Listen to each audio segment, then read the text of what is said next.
but there was already Moors in existence. Moors didn't come by the fact of a religious belief per se. Moors are descendants of who their forefathers were. Joe, I read in your book, your chapter, The Noble El Bey, you had stated, and I quote, one of the crazier things about this idea is that the vast majority of African Americans in the U.S. likely have very little to no Moroccan ancestry at all. I want to stop right there on that point. I think first we have to define, what a Moor is. And according to the ancient, most ancient dictionaries in the English language, Moors were always considered to be the people of a darker hue, darker complexion, what people say black in a colloquial term, but of Northwest Africa. Now, it's not only, we're not talking about the Kingdom of Morocco that was in 1956. We're talking about the ancient Moroccan Empire, which precedes that.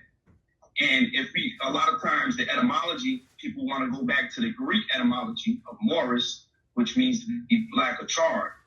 However, there's an etymology in an older language than Greek that goes back to the Aramaic or the Phoenician, which means those are west. And it has a specific etymology where it's dealing with the setting of the sun and how the darkness of the night sky comes in. That's the idea behind this word of Ma'arib in Hebrew, Ma'krib in Arabic, or Mahurin in the ancient Phoenician language. So first and foremost, I want to set that out, that when we speak as Moors, we're speaking there's a racial context to Moor, there's also an ethnic context to Moor, and there's also a nationality context to the word Moor. And it's not just to the Kingdom of Morocco, but it's to all of Northwest Africa that was historically known as the land of the Moors.